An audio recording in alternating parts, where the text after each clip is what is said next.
Olá, meus amores! Estou aqui novamente, professora Mônica Beltrão, para trabalhar com vocês, estudantes dos quartos, quintos anos e Acelera Brasil.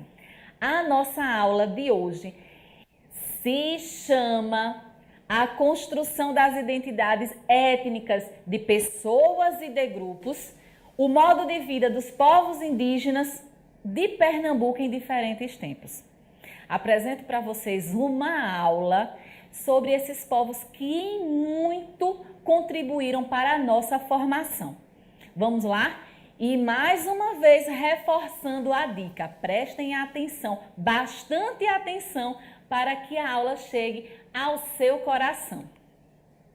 Trago para vocês uma música que, inclusive, quando estávamos na escola presencialmente, muitos professores e muitas professoras, em épocas de comemoração, traziam a música Chegança, de Antônio Carlos Nóbrega, que aí traz uma letra falando sobre alguns povos indígenas.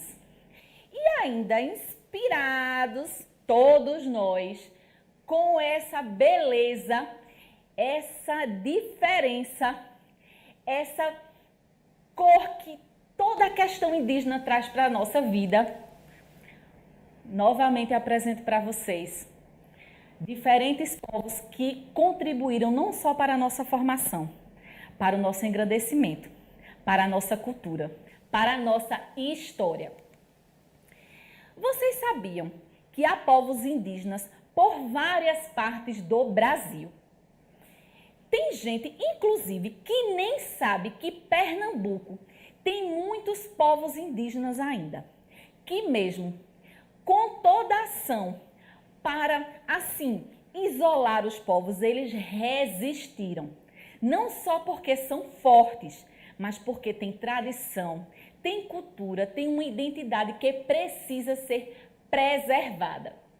Suas festas, seus jogos, suas brincadeiras, suas formas de se expressarem, seus costumes e ainda todas as condições que eles vivem podem variar muito, de povo para povo, mas todas essas variações contribuem para o nosso crescimento e, como eu disse para vocês, para a nossa formação.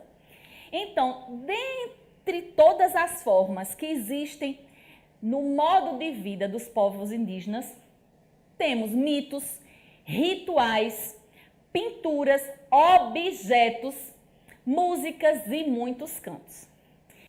Para os indígenas, o lugar que eles vivem não é simplesmente uma marcação territorial, é também um espaço completamente integrado, cheio de tradição. Esse espaço de tradição, de memória, de cultura viva, são todos eles, esses espaços, conectados com a sua cultura. Então, dentro do nosso estado, existem ainda muitos povos indígenas. E aqui a gente tem um mapa do estado de Pernambuco para representar, ilustrar os diferentes povos indígenas que ainda existem no nosso estado. Por exemplo, temos o Pancará, Funiô, Capinauá, Pancararu, o Tuxá, Trucá, Chucuru, entre outros que vocês estão vendo na nossa aula. Todos com muita identidade, com cada forma diferente de costume de se apresentarem, de se erguerem como resistentes dentro da nossa cultura. Então, dentro desses povos, a gente precisa, inclusive, identificar onde eles estão localizados. Por exemplo, Tuxá está em Najá, Funiô em Águas Belas, que eu tive o prazer de chegar perto, bem pertinho, e conhecer um pouco desses costumes dos indígenas do povo Funiô em Águas Belas. Cambiuá, Capinauá está em Buíque, Trucá em Cabrobó. Então, cada povo tem a sua forma diferente, seu jeito único de ser. Por exemplo, cada um de nós tem uma forma única, cada um de nós tem um comportamento, Cada um de nós tem um gosto. Assim também são os indígenas. Eles têm uma forma muito própria de se relacionar com objetos e os seus corpos também são formas de representação. Eles têm uma forma também muito curiosa, interessante e rica de trazerem sons que manifestam a beleza do seu povo, a beleza da natureza. Eles respeitam muito o meio em que eles vivem. E dentro desses costumes, a gente tem também uma forma muito, muito especial que está no modo de vida dos povos indígenas. São as narrativas míticas em torno dos mitos que se apresentam. Por exemplo, se vocês já ouviram falar da lenda do Guaraná, é uma narrativa mítica.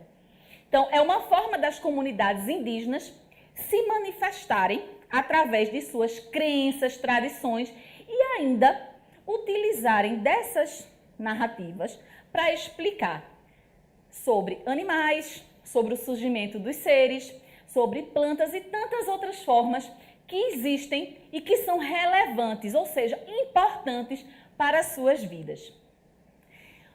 Um exemplo, a questão da arte. Eles têm a pintura corporal, a construção das casas, o modo como dançam, a gente tem os objetos, que a gente percebe quando estuda a cultura indígena, a forma de sua alimentação, como caça, pesca, de que forma eles trazem o alimento e de que maneira eles preparam e colhem seus produtos. Temos as brincadeiras como arco e flecha, a gente tem, por exemplo, as pinturas do corpo, umas brincadeiras que eles trocam nas suas comunidades, que são muito próprias de cada povo. A habitação, que algumas pessoas podem até dizer, mas eles moram em ocas? Eles moram em vários locais, não só nas ocas. E também se relacionam e circulam por nossa sociedade. A gente tem, por exemplo, o indígena Daniel Munduruku, que aí é escritor e professor, que tem uma série de produções que contribuem para a nossa formação. Temos também a presença indígena no plenário do Senado durante uma sessão especial. E aí, as pessoas podem até se colocar ou perguntar, que eu faço questão de questionar. Será que esses indígenas mudaram seus hábitos após conviverem com os não indígenas, os não índios? Resposta para vocês, não. Porque eles conservaram, resistiram e permaneceram com sua identidade e sua cultura. E se fosse o contrário, será que a gente mudaria? Então, esses indígenas, eles estão também fazendo parte da nossa sociedade, contribuindo, mais uma vez, como eu disse para vocês, para a nossa cultura, nossa formação. Eles integram postos de trabalho e estudam em escolas convencionais, como nós, participam da vida política. Uma vez um estudante me perguntou, eles têm uma escola só para eles? Eles trabalham como nós? Claro, são pessoas como nós e integram a sociedade, contribuindo, participando e ainda fortalecendo a sua cultura. E para a gente não ficar sem saber de alguns elementos, herdamos algumas situações dos povos indígenas. Por exemplo, a vontade de andar descalço, descansar em redes, nos alimentarmos com peixes, comer frutas e usarmos algumas ervas para nossa cura. E umas palavras que a gente pode até reforçar, como peteca, mingau, catapora, que significa fogo que brota, muamba, né, de carregar sim as mercadorias, e tocaia, fazer uma tocaia para observar. Mas é importante a gente lembrar que esses povos indígenas resistiram, que têm histórias para contar, uma identidade e uma cultura viva. Por isso eu trago para vocês uma citação da Índia Anara, que diz que somos da terra, a terra somos, todo dia é nosso, os nossos somos todos, precisamos usar nossa flecha de sabedoria com o arco da esperança e reconquistarmos o que éramos. Um beijo para vocês e até a próxima aula.